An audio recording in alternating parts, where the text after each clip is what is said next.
Muy bien. Vamos a grabarlo, vamos a transmitirlo por Facebook y vamos a grabarlo para poder subirlo después a YouTube. Abajo, a la derecha, está el celular Sol, que Sol está en este momento, hola Sol, que es Acá quien estoy. todo el soporte de esto, quien tiene que ver con toda la organización de esto. Así que de paso aprovecho para agradecerle a Sol, a Javier y a Paula, que me hicieron todo el soporte para poder llegar a este momento que hay mucho trabajo detrás, más del que parece. Y ahora sí, volvemos.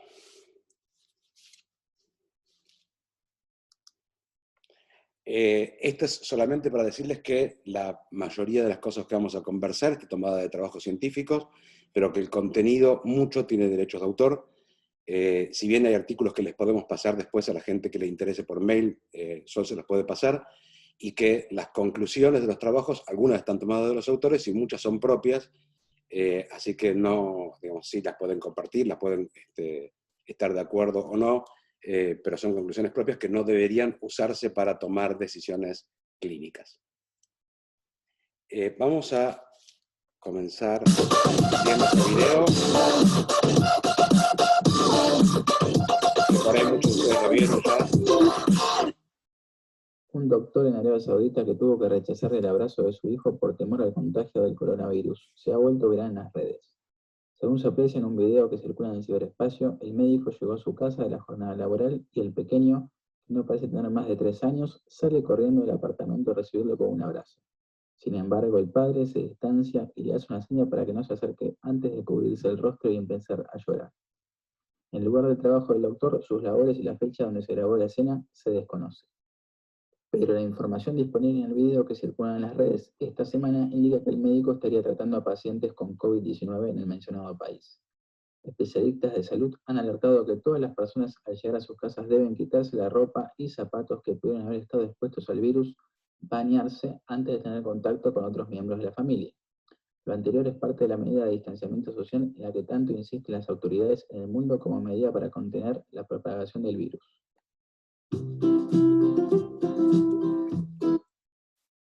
Bueno, esta es la situación que tenemos, es una pequeña muestra de lo que vive el personal de salud hoy. Hay muchas de las personas que sé que están conectadas que son personal de salud, entre ellas, yo la verdad que me cuesta mucho verlos a todos, pero la vi a Grisel Garro, que fuimos compañeros de la residencia hace muchos años, y lo primero que quería empezar a decirles es que dentro de... Me piden que sume el volumen, voy a poner los auriculares.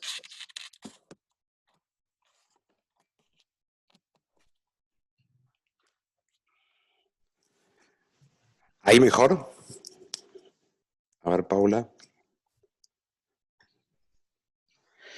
Mucho mejor, Adri. Bárbaro, buenísimo. Dentro de los grupos vulnerables estamos muy acostumbrados a escuchar que el grupo vulnerable son los pacientes que han enfermado, los grupos que tienen más chances de enfermar debido al estado de salud física, como los inmunodeficientes o los ancianos, o algunas personas por particularidades como problemas psiquiátricos, médicos o de consumo. Pero hay un grupo que tiene especiales posibilidades de enfermar, que es el personal de salud. Y este grupo que en Argentina nos han puesto el nombre de actividades esenciales, además de actividades esenciales, somos especialmente un grupo, el cuarto grupo, estamos nombrados casualmente al final, que tiene vulnerabilidad frente a la pandemia actual.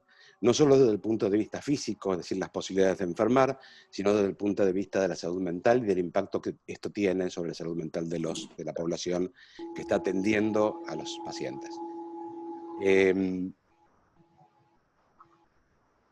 Hoy casualmente leía que 2 conocidos del hospital donde yo me formé en clínica médica habían contraído la enfermedad y pensaba, bueno, además de contraer la enfermedad, que saben que en la actualidad se calcula que es alrededor del 10% de los pacientes son médicos, además hay un grupo de vulnerabilidad que es vulnerabilidad de la salud mental, que es a la que vamos a dedicarnos hoy. Bueno, respecto de este trabajo en el que voy a basar el inicio de la presentación, Yo quería comentarles que este trabajo todavía no ha sido publicado, es un trabajo que están los resultados, pero todavía no se han publicado los resultados. Es un trabajo que hizo Cabello con su grupo de trabajo, está realizado, va a ser publicado en el British Journal of Medicine y está auspiciado por la Universidad de La Yale. Y les quería mostrar cuáles son los resultados preliminares de lo que tenemos de evidencia en 61 trabajos revisados en pandemias similares, como fueron el SARS y el MERS, y qué impacto hubo sobre el personal de salud. Fíjense que tremendo. El 45% de los pacientes de 61 trabajos, es decir, un N muy grande, reportaron ansiedad, un 38% reportó depresión, un 31% cumplía criterios de trastorno de estrés agudo, un 29% de síndrome de burnout y un 19% tuvo criterios de trastorno de estrés postraumático. Es decir, ya esto, independientemente de este casi 10% que tiene posibilidades de contraer la enfermedad, la cantidad de trastornos psíquicos que puede traer el hecho de atender la pandemia en la primera línea es un conjunto de enfermedades realmente importantes. Vamos a analizar algunas de estas y vamos a analizar cuál es lo que se espera, qué es lo que se espera en esta pandemia que tiene características especiales y muy importantes. Estos son datos del brote de SARS del 2006. Vamos a tomar un poquito para analizar lo que pasó en los resultados de Toronto. Fíjense, el porcentaje de burnout fue del 30%, el porcentaje de estrés agudo de casi un 45%, el de estrés postraumático del 14%, lo que decreció el contacto en cara a cara con los pacientes después de la epidemia fue del 16%, las horas trabajadas también bajaron, pero fíjense otros datos muy interesantes como el 21% de los profesionales reportaron que habían aumentado el consumo de tabaco, el consumo de alcohol o el consumo de otras sustancias de abuso que interferían con sus relaciones. Y un dato no menor, el 21% había tenido caída laboral, fíjense, mayor a 4 semanas después de la pandemia. Respecto del riesgo de SARS, este riesgo percibido, fíjense lo que pasaba con el paso del tiempo. En el paso del tiempo, los pacientes, el personal, no solo que no mejoraba, sino que aumentaba la cantidad de riesgo percibido, aumentaba la cantidad de personal que enfermaba. Un poquito más. Este es un trabajo que está publicado en mayo de este año, trabajo también muy reciente, que habla de el efecto sobre los pacientes. Y acá hago dos salvedades. Una es muchos de los profesionales, muchos del personal de salud terminan siendo pacientes, y además esto es con lo que tienen que lidiar los que no terminan siendo pacientes y están atendiendo a estos pacientes. Y fíjense qué datos impactantes. En las epidemias de SARS, MERS y SARS-CoV-2 se reportó casi el 42% de los pacientes tenían insomnio, el 36%, vamos a redondear, ansiedad, el 38% deterioro de la atención o la concentración, un 34% deterioro de la memoria, un 32% cumplía criterios de depresión, casi un 28% de confusión, el 29% reportó la habilidad emocional, el 21% casi alteración de la conciencia y casi un 8% agresión y un 5% irritabilidad. Vamos haciendo algunos mojones de datos para que vean un poco hacia lo que voy. Pero una de las cosas que me parece que ya quisiera empezar a resaltar es esto, el nivel de estrés que vive el personal en primera línea de atención a los pacientes no fue inocuo en la epidemia de SARS, ni va a ser inocuo en la pandemia actual. Además, la pandemia actual tiene características mucho más impactantes y de mucho más volumen que la anterior. Pero no va a ser inocuo, porque no lo fue inocuo en la anterior. Estamos hablando de cifras realmente muy altas cuando hablamos casi de un 40% de depresión. Este es un dato que la verdad es que me resultó interesante. Esto fue un grupo de personas en primera línea que atendió en el año 98 el accidente de Swissair del vuelo 111 y un gran porcentaje de ellos tuvo trastornos de estrés postraumático, vamos a hablar después de qué porcentaje están teniendo, pero también lo interesante es que estuvo ligado al consumo de sustancias. Estos dos personas que están viendo en este momento tienen marcas en su cara, producto del uso de los elementos de protección. Es decir, el primer problema que tenemos es que a veces no tenemos los elementos de protección, ni acá ni en ninguna parte del mundo. En muchos lugares del mundo hubo problemas con la provisión de los elementos necesarios para protegerse, pero aún cuando los tenemos, pasan cosas como esta. El hecho de la atención, yo no veo a todos los conectados, pero con muchos de ellos lo he charlado personalmente, el hecho de los elementos de protección, el hecho de tener que usar barbijos, máscaras, camisolín, está Gris, que es infectóloga, el doble par de guantes, etcétera, crea mucha incomodidad e incluso puede ocasionar lesiones como en este caso. Fíjense que es impresionante lo que ha ocasionado en la cara de estos dos jóvenes. Los factores de riesgo, que yo no voy a entrar en la discusión, pero sí quería mencionarlos, porque la verdad es que esto es estadística. Uno de los factores de riesgo era ser joven. Esto tiene que ver con el nivel de preparación, con lo que uno se puede enfrentar frente a un paciente. El ser mujer fue un factor de riesgo, tenía más chances de tener algunas de las enfermedades que mencioné anteriormente. El desarrollar tareas en primera línea fue otro factor de riesgo. El no haber recibido formación especializada. Y de paso agradezco realmente el interés. Hay personas de muchos países conectados.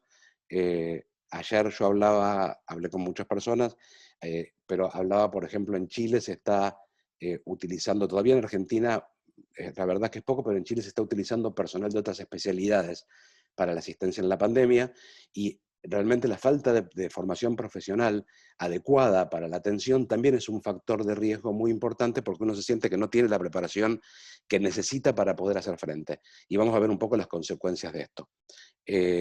También hablé con gente ayer de Bolivia, que estaba pasando algo similar. Después voy a mencionar los países que sé que están y me agregan algunos que no sé si están. Pero bueno, sé que hay gente de Chile, sé que hay gente de Bolivia, sé que hay gente de España, sé que hay gente de México, de Colombia, de Perú y de Uruguay, y no sé si hay algún lugar que me olvido, pero después me lo dicen. Otro factor es la falta de apoyo social, y la otra, el aislamiento y rechazo.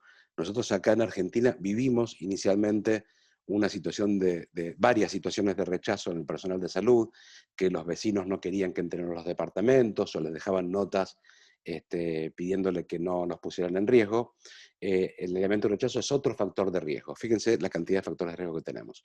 Pero hay factores de riesgo más específicos que tenemos que tomar en cuenta, que considerar. El primero es la naturaleza acumulativa de los eventos traumáticos encontrados en el trabajo. Esto de no tener una ventana libre de trauma, un periodo de descanso libre de trauma, es un problema serio. Encontrar un factor estresor detrás del otro, detrás del otro, detrás del otro, un evento traumático detrás del otro, sin un periodo de descanso entre evento y evento. Los tipos de eventos traumáticos encontrados, yo no voy a ahondar tampoco en detalles, pero la otra vez hablaba con un colega que me contaba la desesperación que vivían en las guardias cuando veían pacientes ante la falta de oxígeno y las dificultades ventilatorias, lo que era tener varios pacientes simultáneamente con mucha dificultad ventilatoria y lo traumático que significa ver a una persona que le está faltando el aire para respirar. El estrés rutinario, la percepción de apoyo social o inadecuado apoyo social en el trabajo, y la experiencia concurrente de discriminación e estigmatización.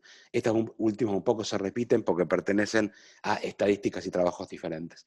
Pero tomemos por lo menos de esta diapositiva la naturaleza acumulativa de los eventos, que creo que es una de las cosas más importantes.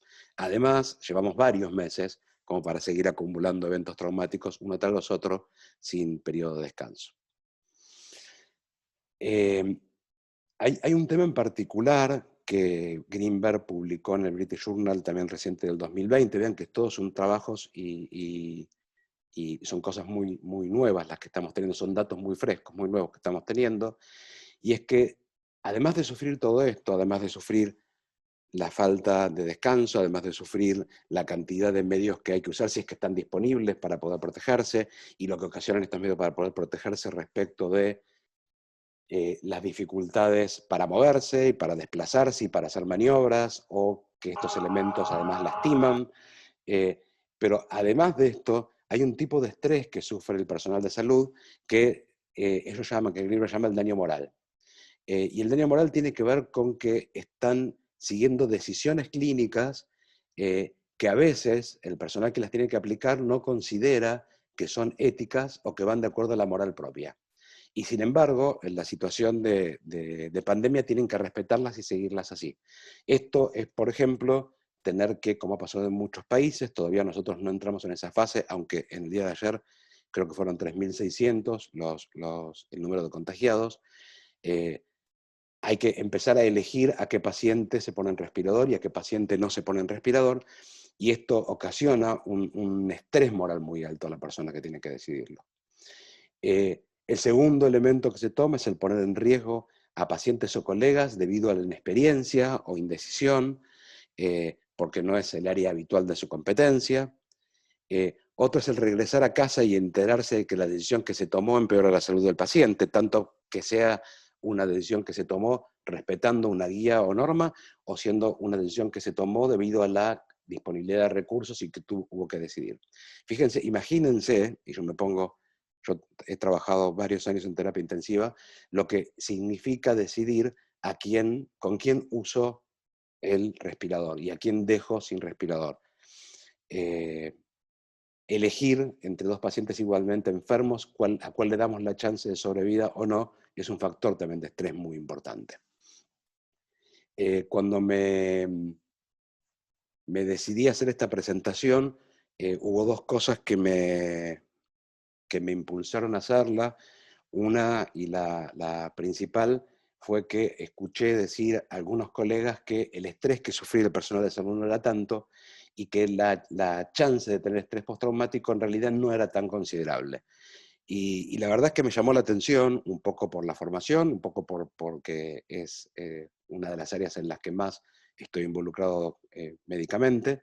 Y cuando me puse a buscar información y me encontré con lo que ya sí se sabía, la verdad es que quise poder mostrarlo. ¿Se acuerdan que una de las cosas que yo les mencioné primero era la chance de desarrollar síndrome de burnout, que es casi de un 30%? Y fíjense las características, la sintomatología que tiene una persona con burnout. Una persona que es sometida a estrés continuo al punto en el que ya no tiene habilidades para responder a esas situaciones de estrés. Hay 4 áreas. Una de las áreas es fisiológica. Empiezan a sufrir falta de apetito, cansancio, insomnio, dolores cervicales, úlcera. Es decir, los médicos que nos atienden ya no tienen apetito, están cansados, no duermen bien, pero además están irritables, gritan, sienten ansiedad, sienten frustración, sienten depresión, o tienen respuestas rígidas e inflexibles. Y tienen además un conjunto de síntomas conductuales que tienen que ver con la hostilidad, con la incapacidad de concentrarse en el trabajo y, por supuesto, el consecuente riesgo de cometer más errores, el aumento de las relaciones conflictivas con los compañeros, el llegar tarde o salir más temprano, el estar fuera del área de trabajo, tomar o requerir más periodos de descanso, o el ausentismo, la apatía, el aislamiento. Fíjense la cantidad de síntomas, consecuencia del síndrome de burnout, que es casi un 30%. Y la verdad es que yo en esto hago mucho hincapié porque es una de las cosas de mayor impacto, cómo empieza a aumentar, que de hecho es el 21%, el consumo de café, alcohol, barbitúricos, cigarrillos y otras drogas. Voy a tomar, porque me imagino que hay gente de diversas formaciones, son todos muy bienvenidos, algunas cosas muy puntuales que quiero mostrarles del DCM, porque voy a intentar terminar la presentación y conversar un poco de lo que escriban en el chat, que me lo van a pasar. Voy a tratar de estar en todo simultáneamente lo mejor posible. Cuando miramos los criterios del DCM, en el criterio A necesitamos la experiencia directa del suceso traumático, o del suceso traumático ocurrido a otros, y otro criterio es la exposición repetida. Fíjense que los profesionales tienen experiencia a veces directa del suceso traumático o por presenciar que lo está viviendo otro. Esto es, o ellos se están enfermando o están viendo el resto de los enfermos padecer lo que están padeciendo. Y con respecto a la exposición repetida, bueno, sí, es todo el tiempo, hoy es todo el tiempo. A veces, no sé si vieron, yo lo he visto estos últimos días, a veces las filas de ambulancias para llegar a una guardia con pacientes potencialmente enfermos y todo lo que esto implica, ¿no? Si están permanentemente en esta situación de estrés.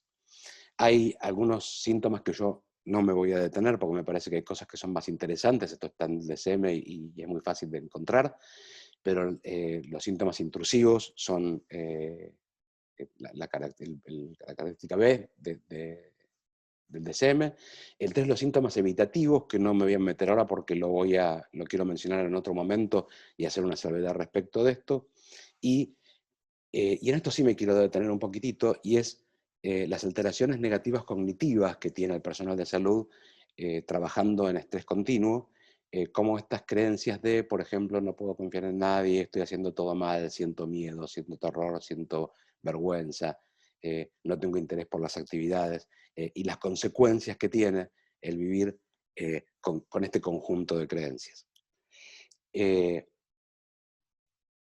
el criterio E, que creo que es aún peor, es que vamos a terminar provocándoles y además quedando en manos de un conjunto de personas que, haciendo lo mejor que puedes y a la que les reclamamos mucho altruismo, o hemos salido en un momento a aplaudir, costumbre que después se dejó, y al que llamamos personal esencial, pero no tratamos como personal esencial. En el criterio E presenta el trauma comportamiento irritable, arrebatos de furia, comportamiento imprudente o destructivo, hipervigilancia, respuestas exageradas, problemas en la concentración. Fíjense lo que implica los problemas de la concentración en el personal de salud, o alteraciones en el sueño. En resumidas cuentas, y acá sí voy a ir más lento porque vamos a empezar a ir un poco a lo más reflexivo y no a los datos que se pueden encontrar y que les puedo pasar, hay una parte sustancial de las personas sometidas a la situación traumática de estar en la primera línea de trabajo del COVID, que van a desarrollar síntomas de estrés traumático agudo, con síntomas de evitación, reexperimentación e hiperactivación, que van a impactar directamente en el funcionamiento cotidiano profesional. Una vez que las situaciones traumáticas hacen que esto impacte sobre el trabajo diario, cotidiano, por supuesto que se retroalimenta, porque cuanto más impacta sobre mi trabajo, peor me siento, peor puedo hacer afrontamiento de la situación que estoy viviendo, y termino armando un circuito en el cual permanentemente me termino reactivando y entro en el modelo de estrés continuo. De estos, algunas personas, apoyadas por sus recursos propios, o por su red, o por su capacidad adaptativa, y en un contexto relacional adecuado, puede superar la situación y recuperarse de la situación, mientras que otro grupo va a desarrollar un trastorno de estrés postraumático. Como veíamos entre las primeras diapos que pasé de este trabajo de Cabello, la cantidad de personas que van a desarrollar estrés agudo es aproximadamente un 31%. En ese trabajo es el 31%, y no estaba tomando la experiencia de COVID, estaba tomando las experiencias previas, que han sido de impacto menor, y los que terminaban desarrollando TEP eran casi el 20, era el 19 para ser preciso. Es un porcentaje muy alto. Si uno empieza a mirar que de 10 personas hay un médico, un enfermero, alguien de apoyo de personal de salud que desarrolla la enfermedad, un psicólogo, de hecho hay tantos psicólogos trabajando en hospitales, que de 10, uno va a desarrollar la enfermedad, y fíjense que al menos 2 van a tener síntomas de estrés postraumático. Y esto no queda ahí. Bryant en el 2011 señaló que en el caso de exposición traumática continua, como es el caso que estamos hablando, el riesgo no solo se trata de desarrollar trastorno de estrés postraumático, sino de un conjunto de problemas asociados, como son el deterioro del estado general del ánimo, y la asociación con depresión, el trastorno de ansiedad generalizada, las fobias, los ataques de pánico, los problemas interpersonales o el abuso de drogas o alcohol u otras sustancias de abuso en general. Y ante esto, que esperamos tenga un impacto realmente importante y que está teniendo ya hoy un impacto importante, como ya lo ha tenido en otras situaciones similares, aunque no se comparan a esta, uno la verdad es que empieza con las preguntas, ¿qué es lo que hay para hacer? Porque pareciera que esto no es fácil, porque necesitamos que el personal esté de primera línea, esté en la primera línea, pero al mismo tiempo tenemos que, y tenemos el deber de cuidar al personal de primera línea. Cuidarlos de esto, ¿no? Del cansancio extremo, del estar permanentemente durante el día vestidos de esta manera, del hablar, como yo no sé si muchos de ustedes probablemente tuvieron la oportunidad de hablar como hablaba este médico español, con el nivel de desesperación que reclamaba ayuda. ¿Qué hacemos con todo esto?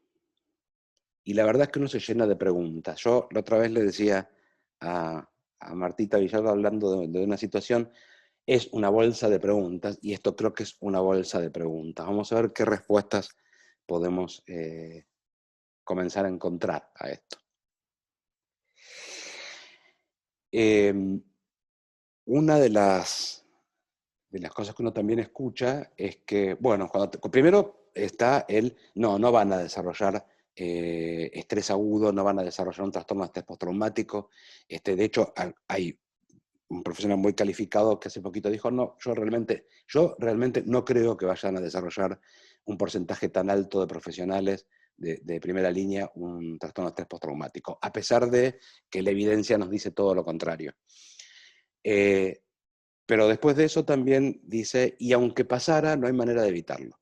Y cuando uno empieza a leer, uno puede, por ejemplo, buscar, ver en este trabajo del European Journal of Psychotraumatology, que sí hay cosas para hacer. En este trabajo, por ejemplo, se mostraron que las intervenciones que se realizaron todas tuvieron un diferente grado de impacto sobre el personal, y que cuando se trabajaba en forma cuanto más inmediata posible, cuanto más temprana la asistencia posible, las chances de que no desarrollaran trastornos más severos, por supuesto, disminuían. Y esto, como dice Scali, este tipo de intervenciones no solo van a prevenir situaciones actuales, sino situaciones que podrían desarrollarse a largo plazo.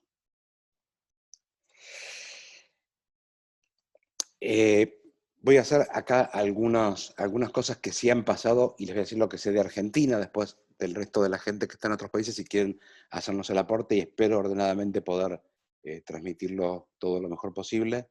En la Argentina hubo muchas iniciativas para trabajar con personal de primera línea de atención. Hay una iniciativa que la desarrolla una organización a la que pertenezco, que la desarrolla MDR Iberoamérica Argentina, que armó un programa de asistencia, y, bueno, les voy a nombrar otras más antes de decirles qué pasó. Hay una organización que es Brain Spotting Argentina, que maneja Luciana Caruso con Sebastián Seguí, y que también desarrolló un programa realmente amplio de asistencia. Y hay, bueno, CIPSE ha desarrollado, ha puesto a disposición muchas cosas, y hay un montón de organizaciones, inclusive APA ha habilitado un teléfono de asistencia, y sin embargo lo que encontramos, y no se iba a poder quedar entero, pero por ahí hasta ahora todavía está, es que en el programa tanto de MR Iberoamérica Argentina, que estaba manejando Jimena Cabarra con Josefina Lamoglia y por supuesto Susana Bálsamo, las respuestas eran muy pocas, y cuando hablaba con Luciana y Sebastián las respuestas eran muy pocas, e inclusive cuando compartíamos con el resto de los colegas, la búsqueda de ayuda de los profesionales es realmente escasa. Y la verdad es que esto tiene, y por eso yo dejé el tema del síntoma evitación, lo dejé de lado y no lo mencioné, entre los criterios de TEPT, la evitación está en el corazón del trauma. Y la verdad es que esperar que nos vengan a buscar es difícil, porque cuando uno está en estado postraumático o en una situación de trauma agudo, uno evita el trauma y uno no es consciente de que tiene que ir a buscar ayuda. Así que tenemos que empezar a ver qué formas desarrollamos para nosotros poder acercarnos a estas situaciones, porque parece que no es tan fácil. Además de algunas situaciones que son muy muy claras, ¿no? A veces en los hospitales, públicos o privados, se pone a disposición el servicio de salud mental para el personal, y uno se imaginaría al jefe de servicio de cirugía o traumatología haciendo cola para que lo vea el psicólogo o el psiquiatra porque está angustiado por una situación. Realmente no lo hacen. Tenemos que buscar formas en las cuales el anonimato presente. Tenemos que buscar otras maneras de poder ayudar y de que la ayuda sea efectiva.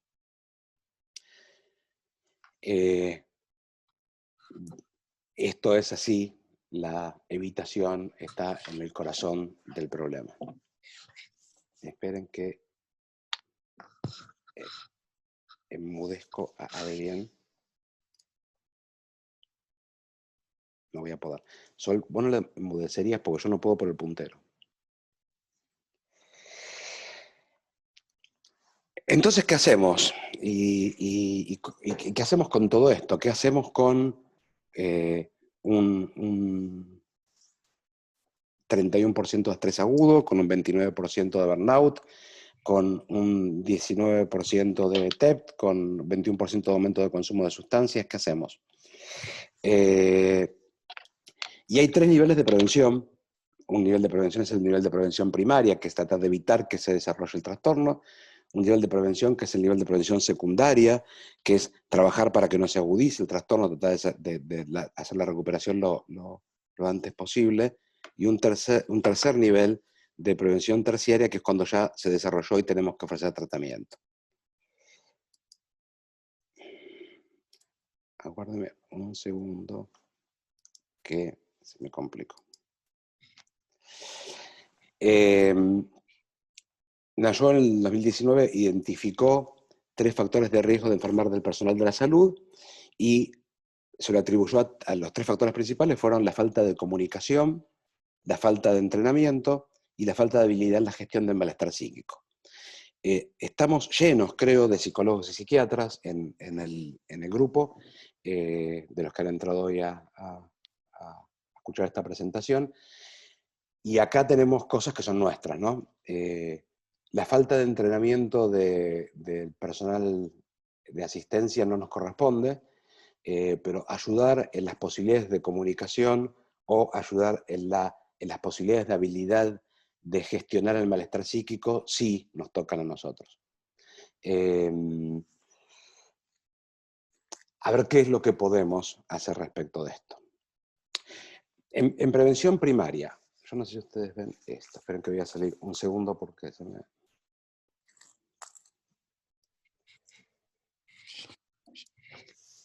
esperen que enmudezco a algunas personas y seguimos.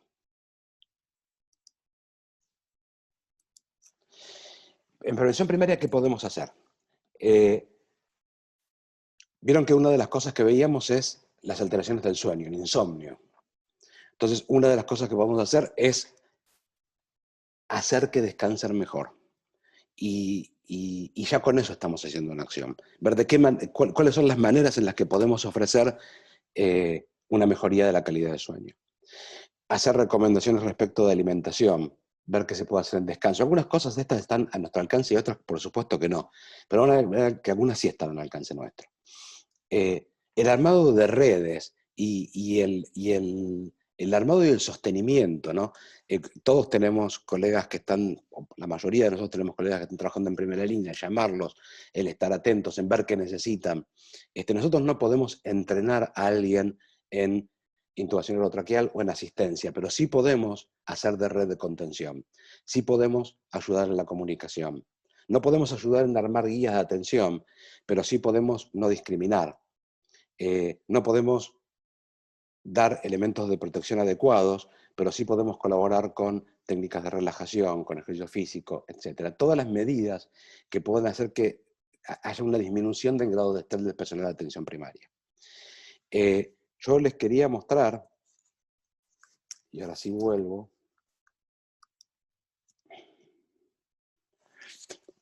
parte de mis redes de sostenimiento. Por arriba hay alguna gente muy querida, está Sebastián, está Luciana, está Inés, está la Comisión Directiva de América Argentina a la derecha, está mi querida Marta Villalba, está Sandra Baita, está Andrea, Luciana, parte de mi red, que hoy nos vemos más de la manera en que estamos arriba, antes nos veíamos más de la manera en que estamos abajo, que era mucho más grato, pero bueno, nos vemos como podemos. Y parte de toda una red internacional que no tengo tan a mano, pero que sin embargo están muy cerca, que se los quiero mostrar, porque para mí están muy cerca, la posibilidad de hablar con Belén, que creo que está ahora conectada, y hoy a la mañana, de hecho, estuvimos en el WhatsApp, y poniéndonos al tanto de qué pasa en la familia, y etcétera, esta posibilidad de armar red y de fomentar redes. No puedo dejar de mencionar a Lucina Artigas, que la voy a mencionar después por otra razón, y abajo nuestra querida Begoña Velasco de España, y otras personas a nivel internacional. Bueno, creo que la mayoría conocen a Anabel González, a la izquierda abajo, al doctor Martín Mourado de Inglaterra, al doctor Shikrishna de la India. ¿Cómo la posibilidad de armar una red y la posibilidad de empezar a conversar de lo que nos pasa, o no solo de lo que nos pasa, sino de los temas que nos hagan de soporte, aunque sean temas personales, y no solo hablar de lo que vimos en el hospital o de la pandemia, puede ayudar al sostenimiento, a la reducción del estrés, el sostenimiento de la posibilidad de regular nuestros recursos y manejarlos. Esto se los quería mostrar, esto tuvo muchos nombres, pero esta es una iniciativa que es inglesa, se llama Joan Rounds. Joan Rounds lo que hace es juntarse para hablar de las situaciones estresantes que vivieron el personal de salud, y acá dos cosas decirles. Una es que esto es un soporte que es muy importante, les he mostrado un trabajo para ver el impacto que puede llegar a tener esto, y por el otro lado, decirles que la verdad es que además no era fácil. Cuando hacen short rounds, a la gente hay que ir a buscarla, porque, y vuelvo a lo que hablaba hace un rato, la evitación está en el corazón del trauma. Y los médicos no van directamente a buscarlo. No van a buscar la ayuda y vamos a tener que acercarnos más. Quiero hacer mención, hablando de parte de mis redes, que está, después por ahí pueden hablar un poquitito, gente que está en primera línea, está Cristina Zurrú, que es una amiga entrañable del Hospital Italiano, y está Enrique Baldessari, que es un amigo no sé, ya, de toda la vida, que está en Fundación Favaloro, es jefe de clínica médica de Fundación Favaloro. Fíjense esto que pasó en Canadá. Ayer lo describe una intervención educativa dirigida a trabajadores sanitarios en la epidemia del SARS, que consistió simplemente en una sesión de capacitación grupal en los cuales se centraron en hablar de los factores estresantes y la influencia que estaba teniendo en la pandemia. Y hablaron en algunos mecanismos para poder construir resiliencia y reducir el estrés. Si quieren, yo el trabajo, esto solo les puede pasar, todos los trabajos en los que se basó la presentación, se los puede pasar para que los tengan con más detalle, porque lógicamente yo no puedo entrar en detalle de todo esto. Además se aburrirían muchísimo. Y fíjense lo que pasó.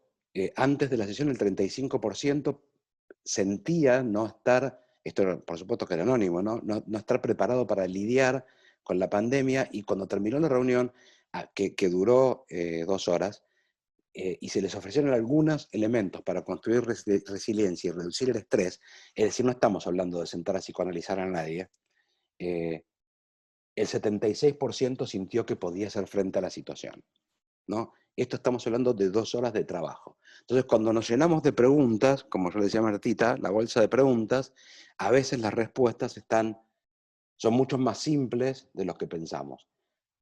por ahí es tan simple como puedo hacer un cambio enorme ofreciendo una reunión de capacitación en la que hablemos un poco de qué es lo que nos pasa y podamos ofrecer algunas herramientas para reducir el grado de estrés y construir un poco de resiliencia.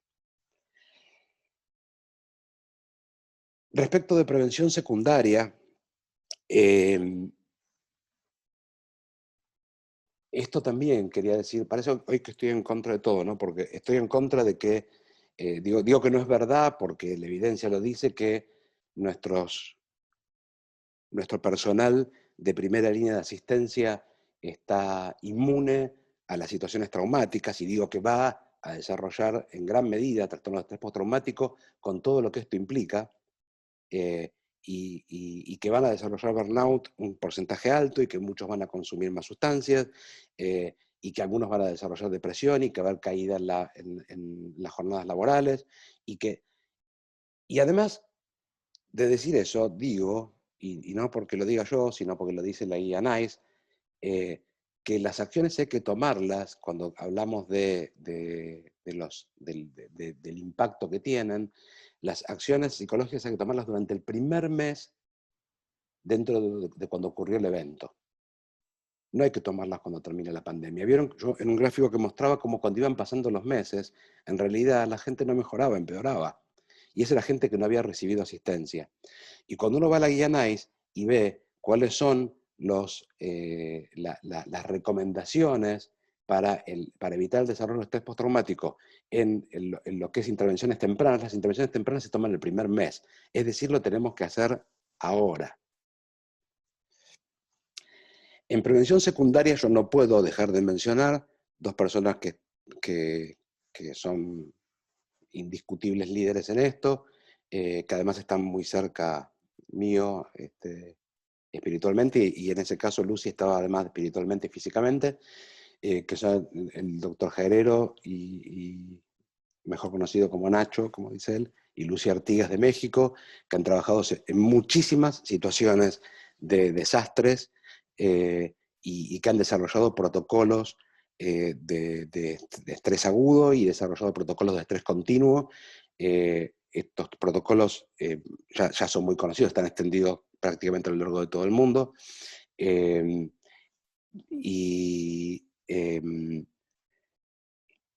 estoy refiriendo concretamente al protocolo ahora se está trabajando a través de Scaling-Up, al protocolo al PRESI y al PSEA, que bueno, en la actualidad se llama SIST, en su versión inclusive remota, que son formas de estabilización, de regulación del sistema nervioso.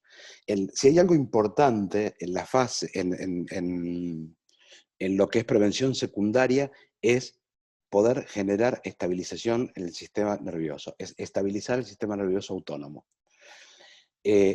Nosotros tenemos un conjunto de acciones a nivel de prevención primaria, algunas, como son las reuniones, la comunicación, el armado de redes, el estar cerca de los colegas, etcétera, que podemos hacer. Y algunas, como la provisión de materiales, como la distribución de las tareas, como el armado de guías, que pueden estar al alcance de nuestras manos. Pero si nos quedamos con varias de las primarias y pasamos a las secundarias, sí tenemos un conjunto de actividades que podemos hacer que tienen que ver con la regulación del sistema nervioso. Y hay varios protocolos desarrollados. Yo estoy hablando de lo que más conozco, que son los protocolos de Jairero y Artigas, pero hay muchos protocolos relacionados que lo que buscan es estabilizar el sistema nervioso. Que son sencillos de aprender. Yo no sé, por ahí, creo que el protocolo ASIST, yo creo que lleva, el entrenamiento lleva horas, y realmente el beneficio es enorme. Yo voy a hacer quiero nombrar 2 o 3 personas más, porque mientras yo les hablo, vieron que yo a veces me distraigo, porque me hablan de varios lugares, y querían decirles también con mucha emoción que está presente, además, Viviana Farías, que está trabajando, que por ahí también nos puede decir algo, está trabajando en el Hospital Muñiz, y que hay 2 personas también muy queridas que están presentes. Todos son muy queridos, hay un montón de gente muy querida, pero que está presente en los que fueron mis maestros en psiquiatría. Está la doctora Inés Puig, y está el doctor Materazzi, que fue quien fuera el director del Hospital Borda durante más de 20 años, y a quienes fueron mis maestros, y aparte a quienes adoro no solo como maestros, sino como personas. Bien, prevención primaria con lo que podamos, prevención secundaria y este tipo de dispositivos más modernos, y voy a hablar un poquitito más. Y prevención secundaria, no hay que hacer grandes cosas. Yo acá puse todo, puse las posibilidades, y van a ver que a la izquierda tenemos la intervención, que de hecho puede ser usado, el protocolo de estrés agudo de MDR, el protocolo tradicional de estrés agudo de MDR, de Francine Shapiro, y he puesto, por supuesto, porque está mi corazón ahí, las posibilidades de estabilización del sistema nervioso autónomo mediante, a la derecha, neurofeedback, o abajo, HRV. La estabilización del sistema nervioso autónomo puede generar un nivel de estabilidad en la persona para aumentar sus capacidades de enfrentar la adversidad y poder estar estable como para no desarrollar muchos de las patologías que he hablado al principio. Y también, por supuesto, que tiene lugar la posibilidad de sentarse y dar recursos, como vemos arriba, de sentarse y dar recursos básicos de estabilización. No estamos hablando de hacer ni de trabajar con una profundidad de análisis de abrir otras cosas, sino de el hecho de poder conversar en grupo o en forma individual de lo que nos está pasando y qué habilidades podemos desarrollar para poder gestionar las emociones de una manera más eficiente y poder así no enfermar, poder así cuidarnos. Y fíjense que la población terciaria no es muy diferente. Una vez que llegamos a este punto, tenemos casi las mismas posibilidades con otro grado de intensidad. Otros protocolos de neuro y biofeedback, la posibilidad de hacer HRV, o la posibilidad de eventualmente hacer MDR cuando el trauma ya está consolidado y tenemos que trabajar con la situación traumática, o hacer algún dispositivo de tratamiento más profundo cuando ya el trauma se desarrolló, la situación ya se estabilizó y desarrolló eso, o alguno de los otros síntomas de los que hablé. Hay un mensaje final que yo, igual no termino, esperen que no termino, pero hay un mensaje final que yo prácticamente copié, pero del cual la verdad es que comparto, y un poco desmintiendo a esto de desestimar lo que está pasando el personal de atención de primera línea, y es que si se consideran las experiencias obtenidas por el brote anterior de SARS, aprendimos que la carga sobre la salud mental de los trabajadores y trabajadoras sanitarios durante las pandemias es especialmente alto, tanto durante como después del brote. Esta vez con el COVID-19, dado el tamaño, la escala y la importancia de la pandemia actual, es esperable que estas tendencias sean mucho peores. Esto no es que sea yo que me puse pesimista, ahora van a ver quién lo dice. La salud física ya está en juego por el virus, 10% de infectados entre el personal de salud, pero también su salud mental. 40% de personas estrés agudo, 30% de las personas desarrollando burnout, 20% desarrollando TEP, casi 30 y pico, 38% desarrollando depresión. La salud física ya está en juego por el virus, pero también su salud mental. Y esto, para que no se pongan, no lo digo yo, instamos a los gobiernos, a los responsables políticos y a las partes interesadas a intervenir con el fin de mitigar el impacto en la salud de los trabajadores sanitarios. Para abordar el tema y mitigar su impacto debemos actuar pronto. Y esto lo dice nada más y nada menos que todas estas personas, que son las personas que analizaron los 61 trabajos que hay disponibles sobre el impacto de las pandemias y de los brotes virales en el personal de salud. Tenemos que hacer cosas porque el riesgo de enfermar es alto. Vamos a el 17 de julio a las 15 horas, como ya lo tomamos como un vicio, vamos a hacer un vivo con Sandra Baita en Neurocare AR, en Instagram para ver qué estrategias, qué es lo que podemos hacer, cuáles son, y profundizar un poquito más en cuáles son las formas que tenemos de trabajar, para trabajar en fase primaria y secundaria, especialmente la secundaria, no tanto la terciaria, que tiene más que ver con la especialidad, pero sobre todo en la secundaria, y así que los esperamos, agréguennos como para tener la noticia y poder unirse. Eh, y, y yo quisiera que por ahí, no sé si lo podremos lograr, esta es la firma, acá yo he puesto un poquitito el resumen de qué hago, eh, pero yo quisiera a ver si alguien ordenadamente, por ahí, Paula, si hay, Paula es quien está mirando el chat, eh, vamos No a hay ver si preguntas, no hay Adri, preguntas. hay ¿Hay algunos comentarios. comentarios, Paula, o algo que querramos, o si no, si alguien quiere abrir el micrófono, le puede decir a Paula y le abrimos y abre el micrófono una vez que ordenadamente hablamos y aportamos? Me gustaría, está un conjunto enorme de personas que pueden hacer muchos aportes. Yo la verdad es que no los veo, pero como yo ahora puedo hacer esto, espérenme. Pasé algunos comentarios al WhatsApp.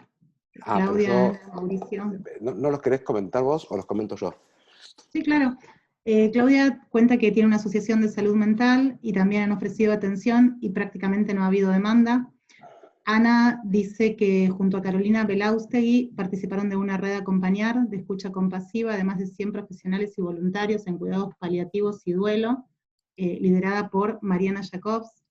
Luego Mauricio dice que pertenece a una red que se llama PPP, de personas que nos dedicamos a apoyar a profesionales de la salud en América y Europa, predominantemente venezolanos. Y luego Sandra Baita cuenta que el entrenamiento en el procedimiento ASSIST-R individual y grupal lo pueden tomar profesionales que estén formados en el modelo EMDR.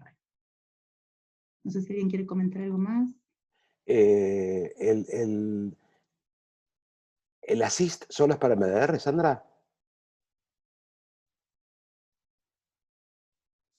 Hola Adri, no, Hola. perdón, mi corrector hace lo que se le da la gana los viernes a la tarde, no. El assist de los procedimientos y los protocolos que vos mencionaste que desarrollaron Nacho y Lucy, el assist remoto, tanto el individual como el grupal, lo pueden tomar profesionales de la salud mental, aunque no estén formados en MDR. En cambio, el PRESI y el protocolo grupal integrativo, esos sí son protocolos específicos de MDR y se requiere el entrenamiento básico. Me parecía que era así, pero por las dudas. Bueno, Sandra, escúchame, tenemos un vivo, ¿eh? Sí, ya lo sé, lo tengo anotado. Ok. No me olvidé. Lo Eh, hablamos hace un par de horas nada más. bueno, es que todo es fresco acá, escúchame. El primer trabajo que presenté todavía no se publicó. Bueno, a ver, ¿quién quiere hacer algún aporte? Yo no veo a la gente. Yo quisiera ver si los puedo ver más. A ver si. Ariel Baratinsky, no sé si querés comentar lo que nos decías en el chat, o María Victoria. Ah, ya sé lo que tengo que hacer. Tengo que dejar de compartir pantalla. Ah, a ver. Sí, Hola, hola. buenas tardes, ¿me escuchan? Sí, Sí, ¿qué tal? Buenas tardes a todos. buenas tardes. Perdón si hay un ruido de fondo, pero tengo a mi niño No hay problema. mirando los dibujitos María al lado mío, no me Victoria. lo puedo sacar. Sí. ¿Qué tal? Yo lo que comentaba en el chat era algo que me llamó, no sé si ya a esta altura me llama la atención. Yo vivo en Quilmes y la verdad que es el segundo municipio de Gran Buenos Aires con la mayor cantidad de casos hasta el momento de infectados. Primero viene La Matanza y segundo viene Quilmes. Y bueno, nuestro municipio es bastante especial, tiene partidos, o sea, si bien hoy no voy a hablar de partidos políticos, pero sí ha habido un cambio muy grande respecto a las políticas de salud con el nuevo gobierno, ¿no? O sea, la demanda de médicos ya se ha sobrepasado, ¿sí? Nosotros tenemos acá en la zona uno de los mayores y mejores hospitales que hay, que es el del Cruce, que es el de alta complejidad, ¿sí? Y el hospital de Quilmes y demás. La demanda está muy sobrepasada y están llamando a odontólogos a realizar los hisopados, a que realicen los hisopados los odontólogos.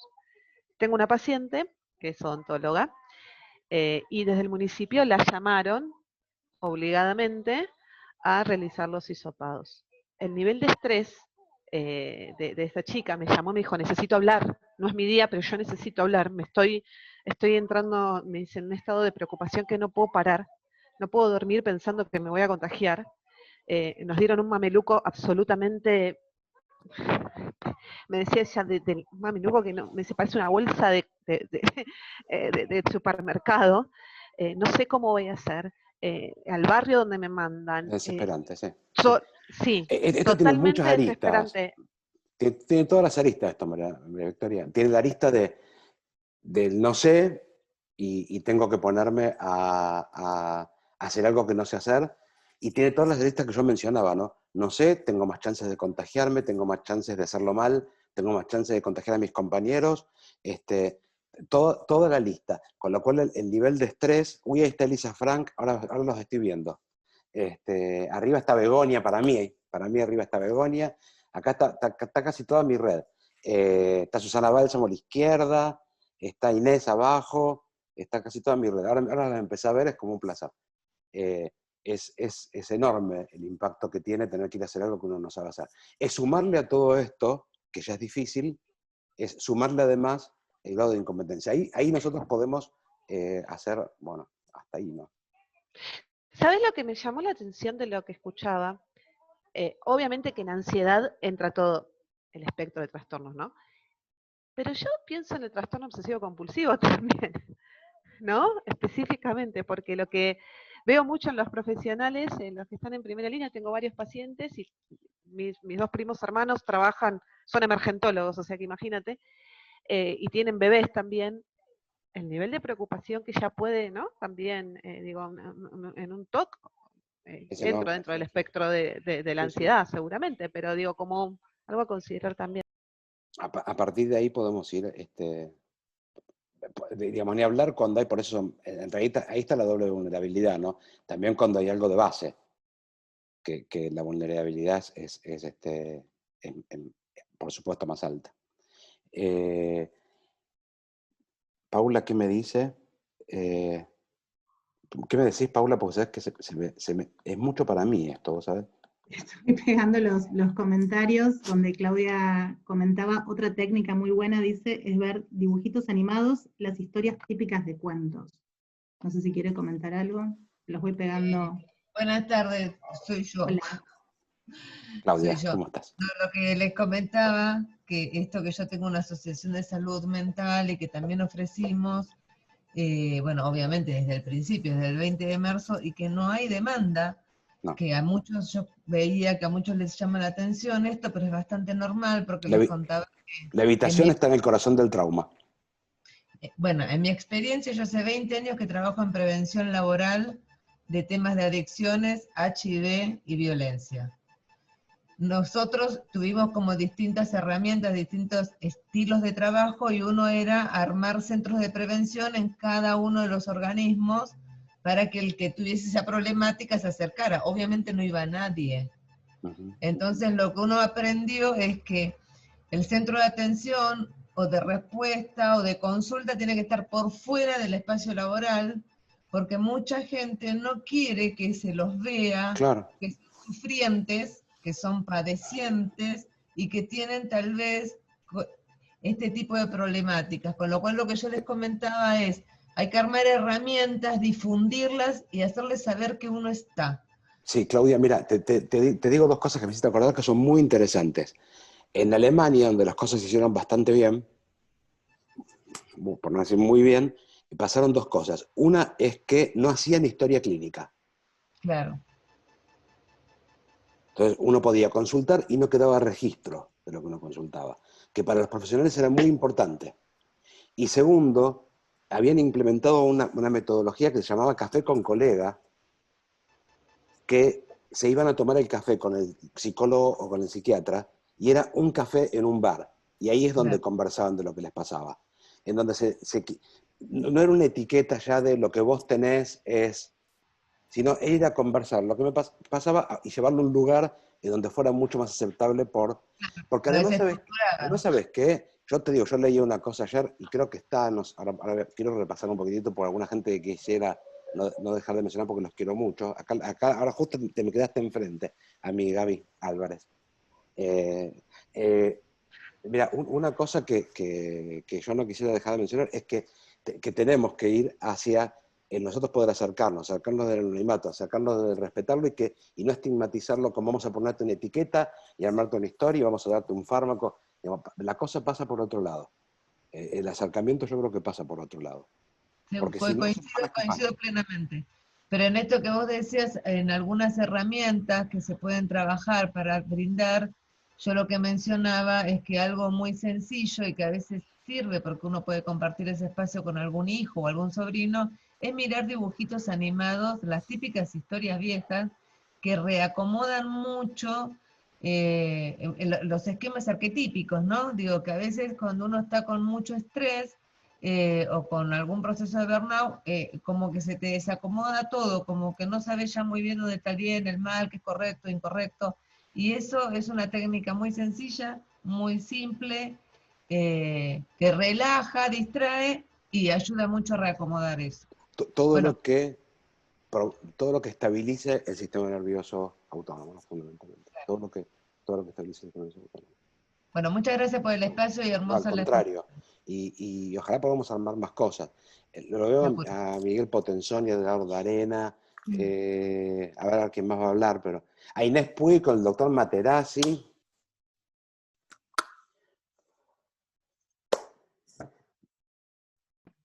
Inés. Sí, hola, bueno, un placer verte, Miguel un placer Ángel. vernos. Acá está Miguel Ángel, sí. Qué placer, qué honor. Y un Ellos son placer, los culpables de realmente. que yo esté acá. No, quería decir que nosotros estamos trabajando en red con los grupos multifamiliares en red, y también lo hemos ofrecido, y también planteamos que el tema tiene que ser una conversación. Lo que el espacio terapéutico es una conversación terapéutica, pero en situación de prevención es una conversación en prevención. Lo más horizontal posible, lo más afectiva, y también, bueno, lo que muy bien enseña Adrián y compartimos todos, el tema de lograr estabilidad y espacios que pudieran tener una estabilidad. Pero ¿qué pasa? Muchos están trabajando 2 semanas no y 1 semana sí. Entonces, la estabilidad podría ser que se conecten 2 semanas, 1 no, 2 semanas, 1 no, sabiendo que el espacio está disponible, ¿no?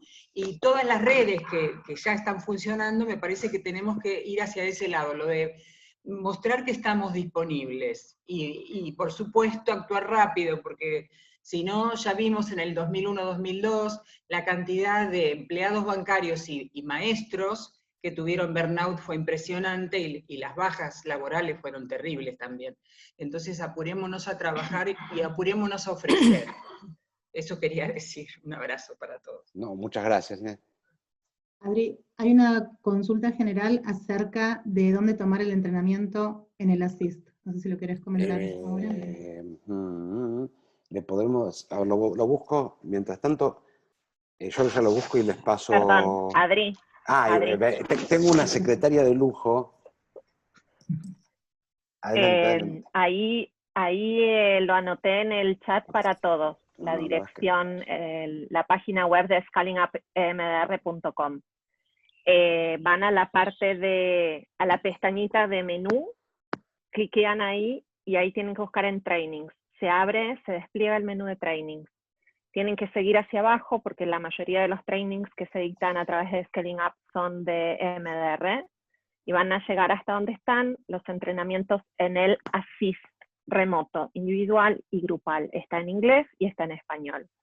Y entonces ahí cliquean y encuentran la información. Esa es una posibilidad. Hay muchas posibilidades. Hay posibilidades de acercarse al grupo de MDR Iberoamérica Argentina, que está trabajando, el grupo de Luciana, que está trabajando. Hay muchas posibilidades de hacer cosas. Hola María Clara Cajiano, hoy no te me ibas a escapar. Uy, José de la Rosa, ¿cuánto hace que no te veía?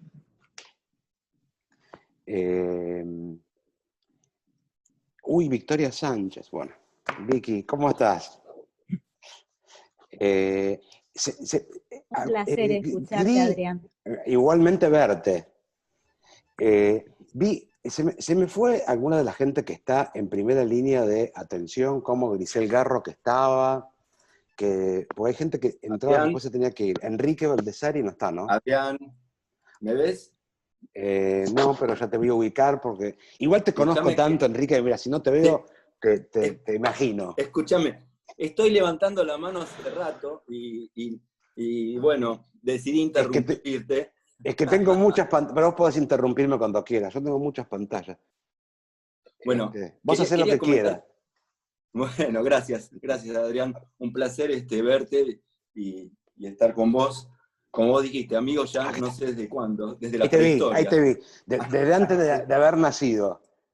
Sí, más que de toda la vida somos. Enrique es el jefe del Departamento de Medicina Interna de la Fundación Favaloro, y además es un entrañable amigo, bueno, ¿qué más les puedo decir? Una persona íntegra y un colega profesionalmente impecable por donde lo buscan. ¿Qué me decís vos, Enrique, de este desastre? A ver. Gracias, Adrián. Yo sabés que pienso lo mismo de vos, en todos los aspectos. Te quería contar, pues escuché algunas cosas que contaste muy interesantes, y te quería contar lo que estoy viviendo yo en la primera línea, como vos decís, y qué cosas hice actuando en forma primaria por algunos temas que vos hablaste. Nosotros, desde que empezó la pandemia, hace más de 100 días, empezamos a organizar el Departamento de Medicina Interna. Nosotros tenemos a cargo 80 camas de internación general y también parte de la guardia externa. Entre residentes y médico de planta tengo aproximadamente 35 médicos. Por un lado, armamos lo asistencial, las normas, manejo de la vía aérea, RCP, que es todo distinto ahora. Lo segundo que me dediqué a armar es lo que tiene que ver con cuidados del personal, el uso del EPP en forma correcta. Armamos un plan de contingencia porque pensamos que iban a caer médicos y que íbamos a quedarnos sin gente. Dividimos tareas, bueno, muchas de las cosas que vos comentaste que había que hacer, y a los residentes los dividimos en 2 grupos, que vienen una semana sí, una semana no. En forma paralela a esta, con Eugenia Davi, que es la psiquiatra nuestra de neurociencias, al principio de todo, antes que hubiera pasado nada, armamos un sistema de contención y de apoyo fundamentalmente para los residentes, que yo los consideré en nuestro caso el grupo más vulnerable. Viejos como nosotros capaz que no nos afecta tanto, Adrián. Solo por lo inmune la edad. Por la edad debe ser. Y hemos pasado tantas, vos y yo. Estamos casi en grupo de riesgo. Bueno. Totalmente. Entonces, con ella armamos lo siguiente. La semana que no vienen, tienen una reunión por Zoom con hay 3 psiquiatras que están trabajando desde el principio, desde cuando no teníamos pacientes, con el grupo que no viene. Martes y jueves se reúnen por Zoom, con una eventual charla los sábados. Independientemente de esto, cuando ellos detectan a alguien con algún problema extra, tienen reuniones privadas. Genial. Y esto ha sido muy útil, porque para darte una idea, Adrián, el último mes yo tuve 13 médicos fuera de servicio. Algunos porque fueron COVID positivos, por suerte son todos leves, la verdad que la experiencia mía es que son todos leves, y algunos que no pudieron estar por cuarentenas, por haber estado en contacto estrecho con algún paciente o con algún otro médico. Entonces pensá que el mes pasado yo estuve con 13 médicos, así que hacía mucho que vos no me debes ver de ambos, pero ahora estoy de ambos todos los días, y tengo mucho trabajo, veo muchos pacientes y tengo mucha carga asistencial otra vez.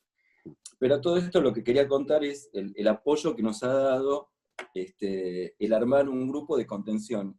Y cuando recién escuchaba que muchos han ofrecido y que no han tenido respuesta de los profesionales, que no han ido, a mí me parece que son los líderes de las instituciones los que tienen que armar esto y directamente ellos ofrecerlos, porque el residente en forma individual no va a ir a buscarlo. En cambio, en este caso yo lo armé, yo lo llevé, y cuando hay un problema intervengo personalmente también. Hay que irlos a buscar. Y se han hecho, hay que claro, irlos a buscar, tal cual. no hay que esperarlos. Hay que irlos a buscar, pero me parece que, porque escucho que muchos grupos se ofrecen, pero yo creo que son los líderes de las instituciones de salud que tienen que promover esto y verlo como una prioridad, porque te aseguro que hemos pasado situaciones muy complejas entre los que han dado positivos, los que han tenido contactos, hay mucho miedo, mucha ansiedad, y que algunas cosas que también vos dijiste recién que ayudan. De hecho, a una de las residentes que estuvo en cuarentena porque tomó el hisopado sin haberse puesto la máscara de protección, no se la puso porque no se dio cuenta, ya estaba entrenada, no se dio cuenta. Eso le valió 14 días de cuarentena. Y un amigo de ella, colombiano, murió justo ahora por COVID. Entonces pasó un momento de muchísimo estrés, y entre las cosas que usó el equipo nuestro de psiquiatría fue, bailaban, las hacía escuchar música, una serie de cosas que ayudó muchísimo a recuperarla a ella, y ahora está trabajando nuevamente y está bien, digamos. Me parece que se puede intervenir precozmente, que hay cosas que se pueden actuar en forma primaria, como dijiste vos, y después uno puede intervenir, pero es necesario que el equipo de salud mental esté involucrado, debería haber estado involucrado desde el primer día, ¿no? Que es un poco lo que les quería contar, lo que yo armé y lo que yo estoy viste haciendo. que tenemos este problema que nos surgió, Enrique, y es que hay un psiquiatra fundamentalmente, de mucho renombre en la Argentina, diciendo que no pasa nada. Y eso originó, por ahí hay gente que sabe, yo no voy a decir, pero esto originó, yo en realidad no iba a hablar de esto, y es más, yo en un momento a Sandra Baita, que está por ahí abajo, que está tachada, le dije en un momento, yo no voy a hablar de este tema.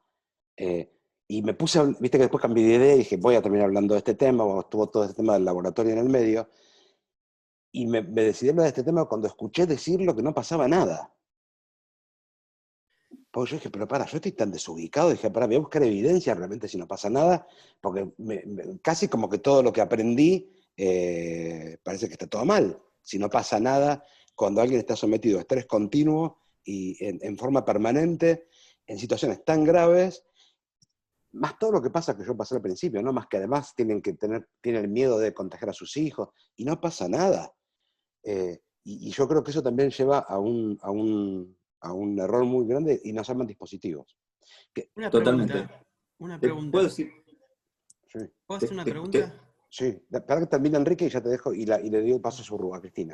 Te cierro lo último, porque también es otro motivo de estrés, más allá del estrés del contagio, del estrés por el cansancio, por la sobrecarga de horas, también está en la información, cómo se maneja con los pacientes y con los familiares.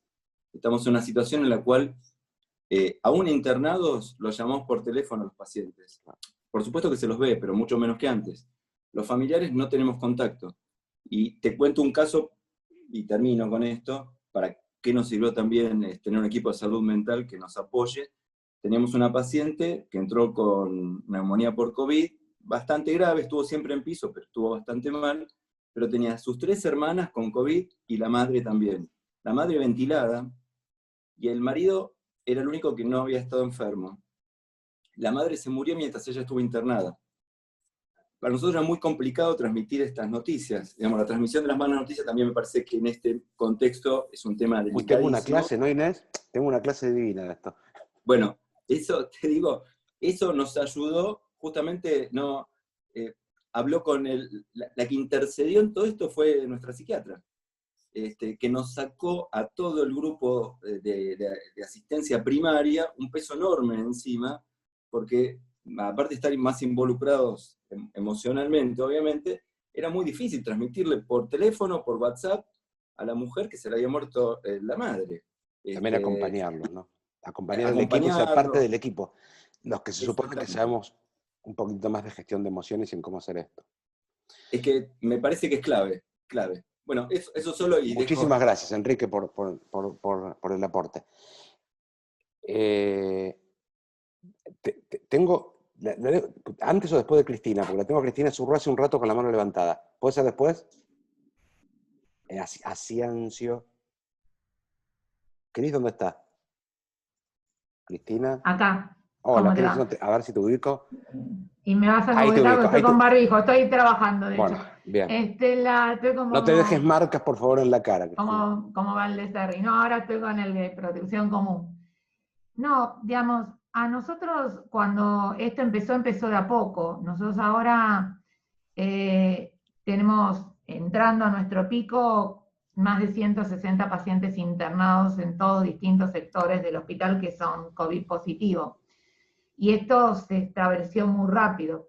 Y a nosotros antes veníamos haciendo algo lo que llaman los ingleses políticas de segundas víctimas, para que cuando ocurre algo traumático desde lo asistencial, hay gente que queda muy mal y que tiene que ser, digamos, apoyada como para volver a la actividad asistencial, ¿no?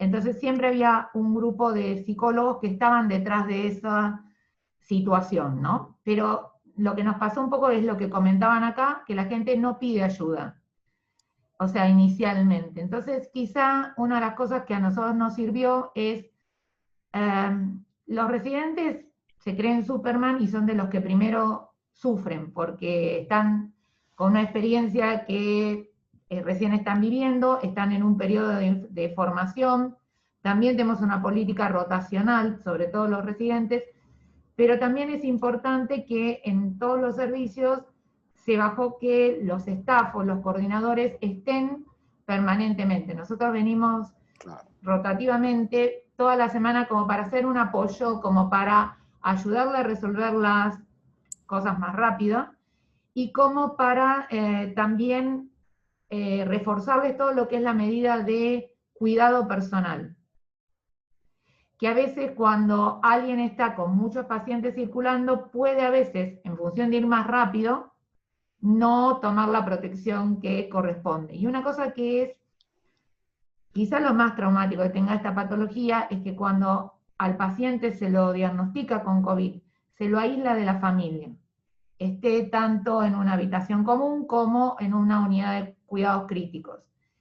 Y muchas veces la situación no permite una conexión entre el paciente y la familia por vía electrónica, un celular, una tablet. Entonces, hay pacientes que empeoran muy rápidamente, digamos, yo tengo tanto en cuidados críticos como en piso pacientes que tienen esto, y la verdad que la última vez que lo vio a su familiar fue cuando lo trajo a internar. Y nosotros ahí vamos y le damos la mala noticia a todas juntas. La verdad que la mortalidad en ventilación mecánica es muy alta, o sea, los que entran a cuidados respiratorios, una gran parte, digamos, no sobrevive a la infección. Y realmente uno no se acostumbra a dar informes de alguien que no va a ver nunca más a su familiar, lo vio cuando lo internó nomás.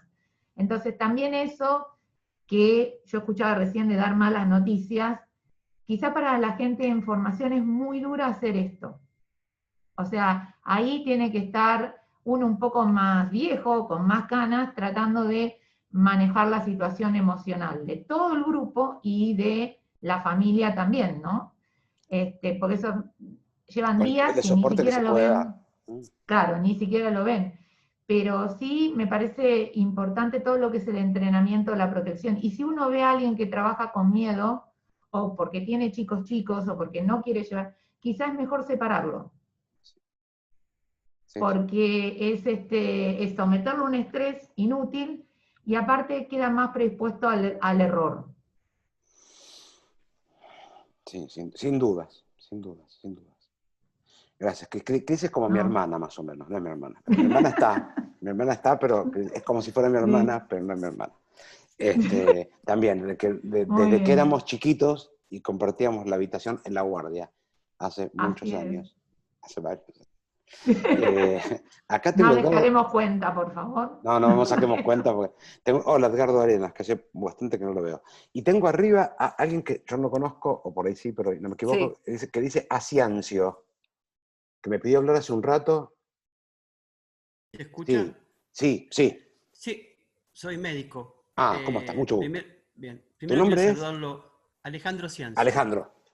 Sí, primero quería saludarlo al doctor Materazzi, que trabajamos muchos años juntos, y además sé que... Qué placer además, tenerlo a Materazzi acá, ¿no es increíble? Sí, por supuesto. Pero Tengo además de... qué privilegios además del tengo hoy. director del hospital, es cinéfilo y además director de cine. Quiero aclararles también esa cuestión. Sí, Ciancio, lo recuerdo con mucho cariño y el apoyo que me dio. Me gusta verlo todo. Gracias, igualmente. Miguel, qué honor. Es un honor, Miguel, un honor. Qué bueno, honor. Sí, la verdad. Es la segunda vez que me dio el gusto de que me escuche una exposición Miguel Ángel. Y muy buena, Adrián. Muchas gracias. Hemos sembrado bien. Sí, creo que hago todo lo posible por honrar lo que mamé. Sí. Todo lo posible. Dos temas. Nosotros también trabajamos inicialmente sobre la cuestión de cómo trabajar con la gente para que pueda desenvolverse lo mejor posible. Ahora, en general se hablan de dos líneas. Una cuando dice, es la gente que trabaja en la primera línea, o sea, en el primer contacto. Yo quisiera saber dos cosas. Primero, si hay trabajos hechos con la gente que, entre comillas, no está en segundo contacto, en segunda línea, o sea, con no profesionales dentro de la salud. Y tercero, si tienen alguna experiencia donde han hablado con gente a raíz de la escasa, dificultosa o lo que sea a nivel comunicacional, si le han preguntado a las personas que reciben comunicación cómo les gustaría que le digan las cosas como para poder hacer una mejor relación o trabajar con esa gente para que pueda comunicarse con gente que esté internada en la clínica. Mira, lo segundo creo que no. Lo primero, sí, todos los trabajos muestran que cuando dicen primera línea es cercano al paciente. Sí, lo que sea pasa el camillero o sea el me... médico. El que está en contacto directo con el paciente. Y la posibilidad de tener algún trastorno o de tener malestar psíquico es directamente proporcional a la cercanía con el paciente enfermo. En la medida en que está más alejado de la trinchera, digamos, las chances, como me pasa a mí, no, honestamente. Yo no estoy en un hospital y mis chances de enfermar en este momento, hace semanas atrás no. Y las dos situaciones que tuve de atención presencial fueron de riesgo. Pero fuera de esas situaciones que dejé de tener, todo lo que yo estoy atendiendo ahora es todo a través de Zoom y no soy personal de primera línea. Las dos veces que estuve trabajando en el cara a cara tuve problemas y después bueno, no están expuestos, pero tiene que ver con el nivel de exposición. Cuanto más exposición, más riesgo de todo. Más riesgo de ansiedad, más riesgo de estrés, etc. ¿Sí? Y Viviana Farías, que está en el Muñiz, ¿está o se fue? Yo lo que pasa es que me cuesta, son muchas pantallas. ¿Dónde estás, Vivi? Y no sé qué. ¿Vivi se fue? No sé. Y si no, ¿quién es yo? Yo, María Eugenia. María Eugenia, no te veo, pero no importa. ¿Sí? Vamos a hablar que yo te encuentro. Hola, María Paz. María Eugenia, ¿hablo o no? Justo encontré a María Paz. Quiero encontrar a María Eugenia, encuentro a María Paz. Ahora sí. Ahora sí, María Eugenia. ¿Yo? Sí. ¿Sí? Ya. Sí. Bueno, tú no me conoces a mí, yo soy de Chile, soy psicóloga de MDR, de la Asociación de MDR Chile. Ajá. Te voy a conocer porque voy a estar en tu curso el próximo sábado 18, así que espero que puedas también decir, me conoces también. Qué placer. ¿Ya? No, que yo quería contar la experiencia chilena, que igual increíblemente ha sido bastante exitosa desde mi punto de vista. La asociación nuestra tiene obviamente un programa de apoyo humanitario y solidario, PAS, ¿ya? Que se unió con otras redes dentro de Chile, de IRPP o de ISPA, o sea, como de varias asociaciones distintas para confluir el apoyo voluntario hacia el personal de la salud, ¿ya? El caso nuestro está a cargo de María Eugenia Hurtado, que es nuestra entrenadora en Chile. ¿Y Nicolás? Y Nico, nuestro presidente, ¿no? Por supuesto. Claro, ¿no? ahora hace poquito flamante presidente, sí. Nuestro flamante presidente, que está, lo queremos mucho, y hemos logrado una cosa que, bueno, nos capacitamos un poco y ofrecimos toda esta red, está todo confluido en un solo mail, Red Salud Acoge, ¿ya? Y se le ofrece al personal de salud, en contexto de COVID, una intervención de mínimo 4 sesiones de intervención en crisis, ¿ya? Y que obviamente se hace estabilización, se hace o la CIS, la gente que se ha formado, o de la gente de MDR, me refiero. ¿Están trabajando individual o grupal, María Eugenia? Individual, ¿ya? Y la cosa es que se ha propagado cualquier cantidad. Nosotros, recuerden, en Chile estamos en una crisis espantosa, o sea, el colapso en los hospitales ha sido tremendo, y la gente, o sea, este porcentaje que tú hablas de 30, 40% de estrés postraumático, queda corto, de verdad, aquí la gente está muy traumatizada con la Es que experiencia. seguro que es corto porque no se olviden que eso es del SARS. Sí, no, pero acá realmente todo, y bueno, y se ha ido corriendo de voz en voz, y lo ofrecemos online, ¿ya? Entonces también eso permite también, bueno, aquí estamos en cuarentena, de hecho, entonces Claro. permite que la gente de regiones, y se está corriendo la voz, ¿no? Uno a través de redes, pero también de voz a voz dentro del mismo personal. Y estamos todos recibiendo voluntarios, o sea, eso es lo que es impresionante, porque en el fondo, y en pocas sesiones de verdad, incluso pasamos un test el Scale, el PCL5, como para ver la escena, identificar la peor experiencia, test, retest, y después lo hacemos seguimiento. Puede cribar variedad para ver cuáles son los que necesitan la atención más rápida. ¿Cómo, perdón? Se puede cribar el nivel de gravedad del estrés. Exacto, sí. Entonces ahí le ofrecemos la atención, y realmente en pocas sesiones es impresionante los resultados, y además la acogida de la gente ha sido increíble, que nosotros también, yo pensaba que la urgencia es otra, que no nos van a pescar, y no ha sido así. O sea, de verdad. La guía NICE es muy clara respecto de que las intervenciones psicológicas tempranas modifican el curso Exactamente. No, y ha sido precioso. Los ha sido muy bonito. Diferentes. Qué bueno que lo que estén teniendo acogida y que los profesionales les den lugar. A nosotros nos cuesta bastante. Acá hay programas armados, pero que cuestan bastante. Yo no sé si esto que están unidas varias asociaciones, esto que estén unidas varias asociaciones juntas, que te toca un fluido en un solo mail, que sea online, yo pienso que facilita un poco. Que sea privado, sí. Y que sea privado, y después te conectas tú directo, o sea, la persona te conecta al tiro a un psicólogo dirigido, y listo, no hay, es como bien simple el sistema. Gracias, María Eugenia. Así que, muchísimas gracias, y nos conoceremos, bueno, también va a ser virtual, pero... Sí. Susana, Bálsamo. Acá estoy, Adrián. ¿Adrián? Hola. ¿Adrián? La Vivi. Ya, habla Susana y ya te paso. Yo no tengo antes. Susana Bálsamo. En principio felicitarte, excelente, muchas gracias. Excelente todos los comentarios. Coincido plenamente con lo que decía el doctor Baldassari.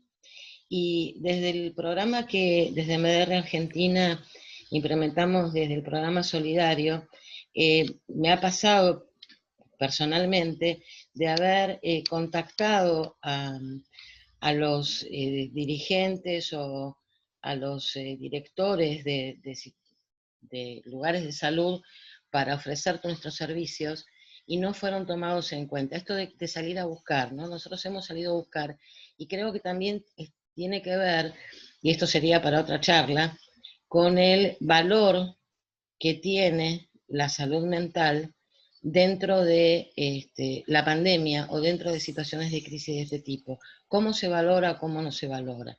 Que el cuidado del personal no pasa solamente que es necesario, es imprescindible por todos los aspectos de cuidado en cuanto a todos los protocolos, pero que la parte de salud mental, a mi entender, no está tan cuidada. No hemos tenido acogida en algunos centros como muy importantes cuando hemos salido a ofrecer. Gracias y felicitaciones. Susana, yo totalmente de acuerdo. No hubo, excepto, bueno, esto que contaba Enrique me parece genial, pero hay muy pocos programas desarrollados así en las instituciones y no está viendo lugar, no está viendo espacio. Como si esto no pasara nada. Y tiene en un punto mucho que ver con el altruismo. Yo ayer leía, la verdad que ya no me importa, pero ayer leía en el Facebook, lo voy a decir, de 2 médicos del Durán que los conozco, que han sido compañeros míos, y que pasaron por COVID y se recuperaron, y entonces hacían una serie de comentarios abajo, y uno de ellos decía, no importa, ahora voy a donar plasma, porque tenemos que seguir adelante. Y la verdad que yo lo felicito y lo celebro, pero en un punto yo lo estuve por llamar, pero después no quise hacer más libre y decirle, pero discúlpame, ¿vos dónde quedás? Porque digamos, este es un chico que también tiene familia, etcétera, tiene mi edad. No parecía que todo hay que seguir para adelante. Para que también hay que cuidarse un poco, porque estaba de hecho la foto en la cama del hospital. Y un poco nos pegamos a veces los médicos a eso, ¿no? Y parece que somos invencibles. Y no le damos un espacio a esto.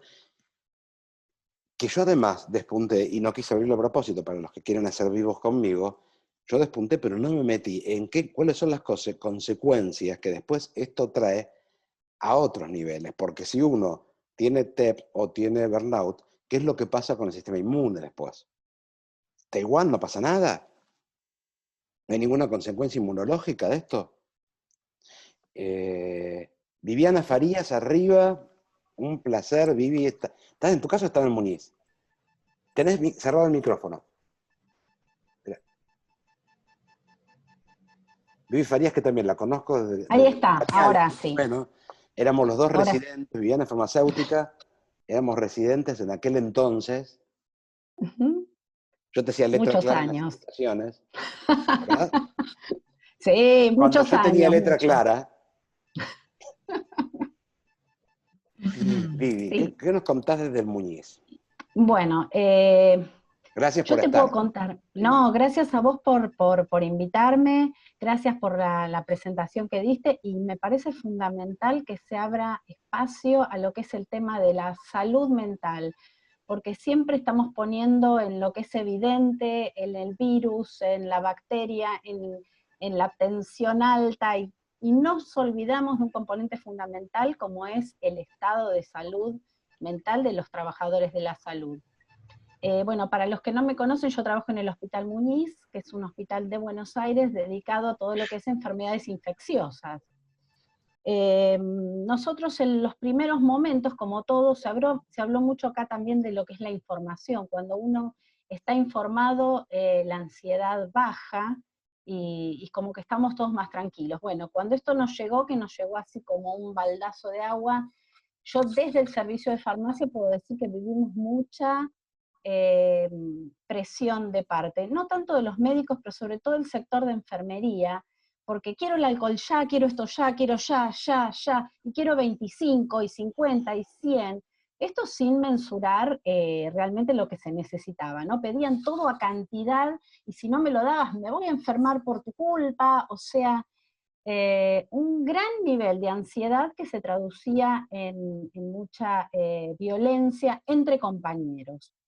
Gracias a Dios, pasada esta etapa, cuando ya las cosas estaban más acomodadas, había más protocolos, estaban las salas ordenadas, porque además hubo salas que fueron cambiando, es decir, se empezó con un número de salas que después se desactivaron y empezaron a tener sospechosos, después COVID, después actualmente se abrieron 2 terapias intensivas más, entonces todo eso obviamente generaba mucha ansiedad en el personal, y cuando esto ya se fue acomodando, bueno, bajó la ansiedad, bajó el nivel de requerimiento de todo ya y todo en cantidad. Cuando se vio que se tenían los elementos realmente de protección, bajó mucho toda esta situación de violencia que se vivió entre compañeros.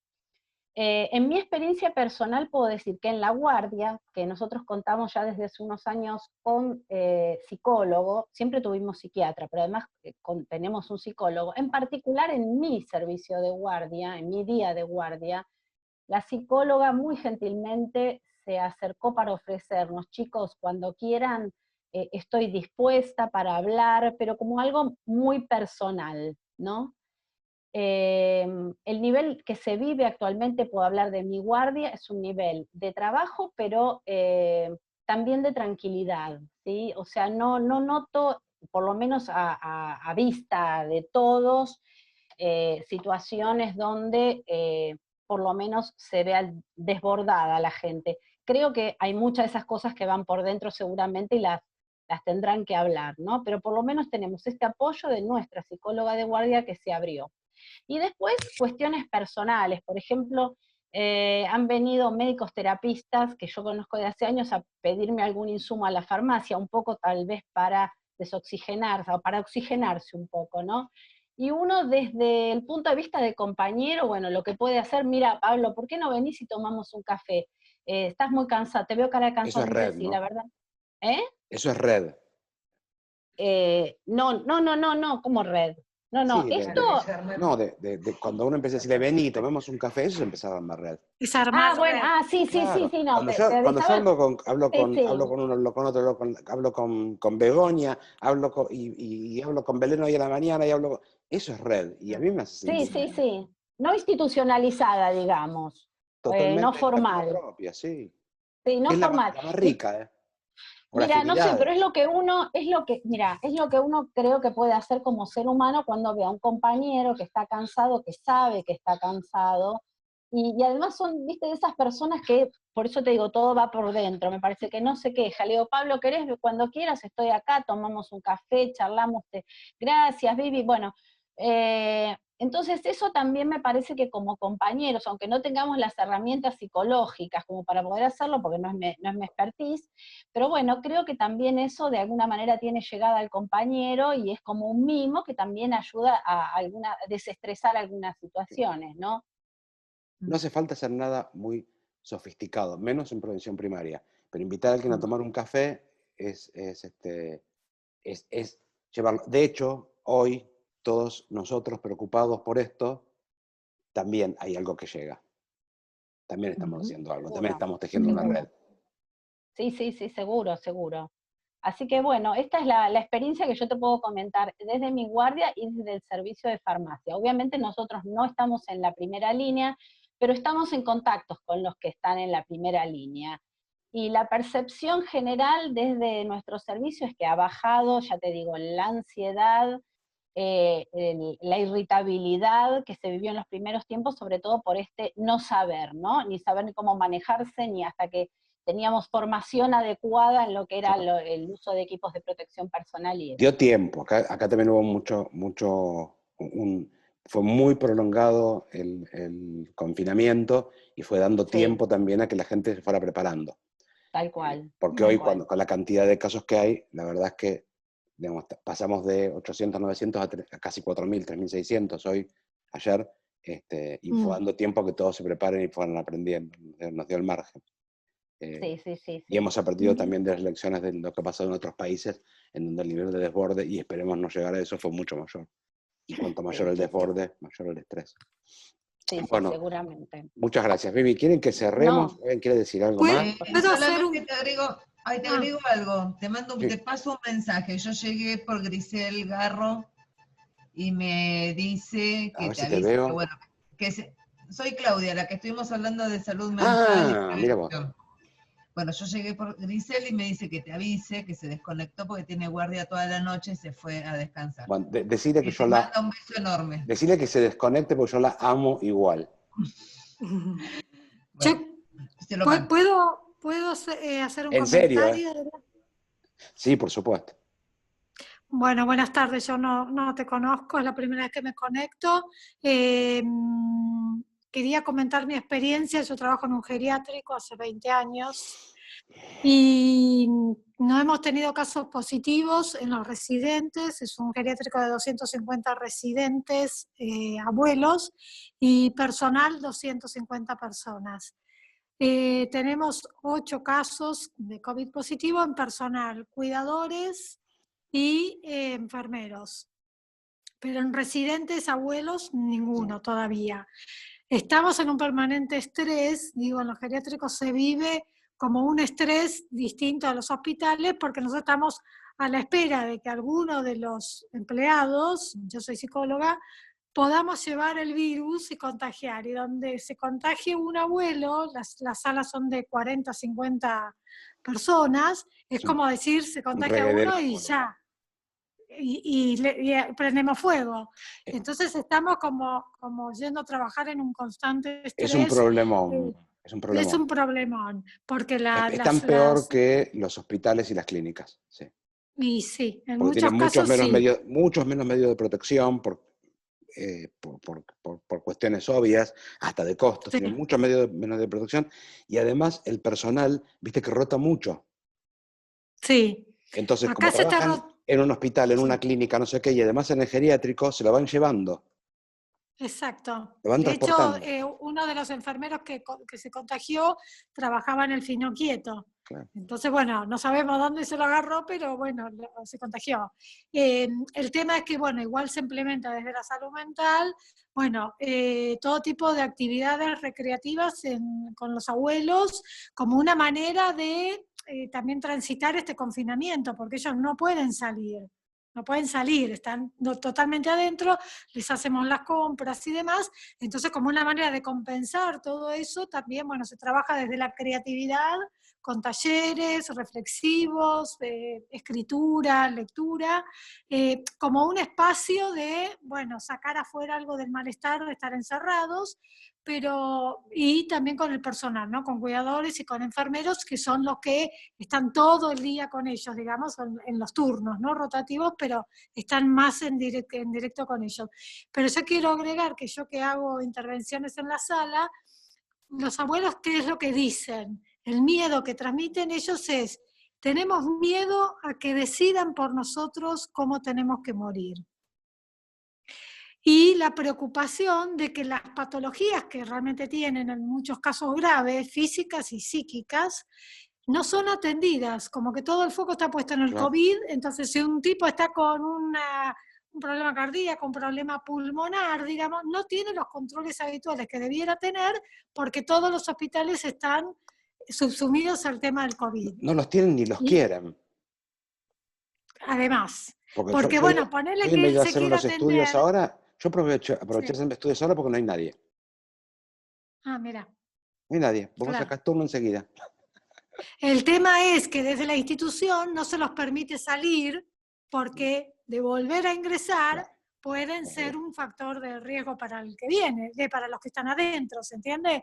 Entonces es como que se quieren atender, pero por otro lado tampoco no. Y bueno, y el miedo queda depositado en nosotros, que somos nosotros los que vamos y venimos, los que vamos a terminar contagiándolos a ellos. Y esa carga nos pesa, ¿eh? Porque en verdad un poco es así, ¿no? Porque los que salimos y entramos somos nosotros, ellos están ahí adentro, no se mueven. Pero los que salimos y entramos nos han dado la mochila de, bueno, cualquiera de ustedes, ¿no? Desde psicólogos, médicos, cualquiera de ustedes que salen y entran todos los días, son los que nos van a terminar contagiando. Pero ¿qué se Y puede eso hacer? es un tema que hay que trabajar. Sí, totalmente, sí. Bueno, quería compartir mi Vamos a ir experiencia. cerrando. Muchas gracias. No, gracias, al contrario. Cris, quería Hola, decir perdón, ¿puedo algo? hacer un pequeño aporte a eso último que dijeron? Sí. Yo soy médica, trabajo bueno, en el Hospital Italiano y en CEMIC. En CEMIC trabajo en la guardia. Me gustaría, o sea, la gente de los geriátricos nos pasa muchas veces cuando nos llegan los pacientes, que no tenemos indicaciones de qué hacer con los pacientes. El sábado pasado estuve hablando horas, porque fueron durante 2 horas y media que una paciente se me estaba muriendo, y no tenía respuesta de la familiar de anticipado de qué hacer con la paciente. Uno empieza a hacer maniobras invasivas, a ponerle una vía central, con la nora, que no sé qué, hasta que llegas al punto de tener que intubar. Uno dice, ¿para qué voy a intubar a un paciente demenciado de 91 años, pero no tiene las indicaciones previas de los familiares ni del paciente? Entonces, en la medida en la que se pueda dejar indicaciones por adelantado, van a facilitar un montón a todo el equipo de salud. ¿Sí? Sí, en general eso. A los que estamos en la guardia, perdón, ahí estoy yo. Me ha pasado un montón de veces de tener pacientes que uno, entre todos los pacientes que tiene, que ya están bastante como locos porque se tienen que quedar internados esperando, y hemos tenido problemas con los pacientes que se quieren fugar, pacientes que se han fugado, encima tener que lidiar con que el familiar no te termine de definir qué hacer con el paciente. Entonces, te agrega otra situación de estrés, ¿no? Sí. Dejar para adelantado las indicaciones, o que lo hablen con los familiares, que ya se sepa qué es lo que quieren hacer, directivas anticipadas. En este caso facilitarían un montón. Y si tienen resúmenes de los pacientes prearmados, con la medicación y demás, es otra cosa que facilita también un montón, porque hay cosas que uno no sabe, la medicación que toman, llegan con la ambulancia, que más o menos te lo regalan al paciente, y si el paciente no te puede contestar, no sabe ni la medicación que toma, es mucho más complejo para el que está en la guardia. los que recibimos pacientes tenemos esa dificultad, por ejemplo. Sí, sumado a Así que todo si el alguien resto, ¿no? trabaja en un Muchas geriátrico, gracias. Muchas gracias. a Bueno, ustedes. y Cris, te voy a dejar el cierre. ¿Vos querías agregar algo? Ahí Ahí sí está. se escucha. Ahora Un sí. poco lo que comentaba Marlene, de que en el hospital hay una política de directivas anticipadas, pero también lo que se vio es que, por un lado, tenemos a los pacientes que tienen mal control en lo que sería prevención primaria de muchas cosas, porque tienen miedo a acercarse al sistema de salud en este contexto. De hecho, ADECRA publicó que entre abril y mayo hubo casi un 46 y un 50% menos de consulta por ACV y por infarto agudo de miocardio, dos cosas que uno no pensaría en dejar de internar porque son patologías agudas. Y si querés yo después te lo paso, porque inclusive se hizo para, si alguien lo necesitaba, el Comité Bioética junto con áreas críticas, le hace lo que tenemos unidades de cuidados críticos y demás, hicieron algo que se llama, porque eso va a pasar en algún momento, cómo abordar la limitación terapéutica. O sea, cómo decir, bueno, a alguien que sus probabilidades de salir de ventilación mecánica vayan a ser muy pocas, cómo hacerlo y cómo inclusive charlarlo y el por qué esto ocurrió en Europa muchas veces. De hecho, al principio, por ejemplo, los que trabajaban en geriátricos, si había un brote, se evacuaba el geriátrico y después ya no directamente. O sea, tuvieron un montón de mortalidad que no llegaron a ver o computarla adecuadamente porque se morían los pacientes dentro de la institución geriátrica. Entonces, quizá uno, si el paciente tiene directivas anticipadas es mucho más fácil, pero si no, poder abordar a la familia y plantearle la posibilidad de limitación terapéutica. Digamos, hay pacientes muy añosos, 93, 94, 95 años, que una neumonía grave de COVID, sabemos que la chance de salir de eso ventilado es nula y digamos, realmente los recursos más adelante van a ser finitos. O sea, no vamos a poder tener tanto acceso a ventilación mecánica. Sí, que es una situación muy compleja, sí. Sí, y que ayudaría. Bueno, Yo te lo puedo pasar después por mail. buenísimo, buenísimo, yo lo comparto. Y si a alguien le interesa la lectura de los artículos más en extenso, yo le voy a dejar azul todo y se los manda. Y la verdad que sumamente agradecido por toda la compañía, que fue mayor a lo que esperaba. Y de muchísimos países, la verdad es que muy, muy contento y muy agradecido. Así que bueno, muchas gracias y bueno, veremos qué hacemos con esto. Si con toda esta bolsa de preguntas podemos empezar a dar respuestas y a saber que las respuestas que demos se las debemos un poco al personal de primera línea que se está jugando todos los días la vida yendo a trabajar. Nosotros protestamos porque nos quedamos, pero hay gente que tiene que ir a trabajar y en este ir a trabajar no es tan fácil ir a trabajar. Gente, un gusto y muchísimas gracias. Muchas gracias. Muchas gracias a vos. Muchas gracias a vos, Y los Adrián. esperamos en el vivo. Gracias, Vicky. Los esperamos en el vivo con Sandra a discutir esto. ¿Cuándo es eso, Adrián? El viernes a las 15 horas en Neurocare AR. Hacemos un vivo para discutir qué hacer. Hola. Gracias.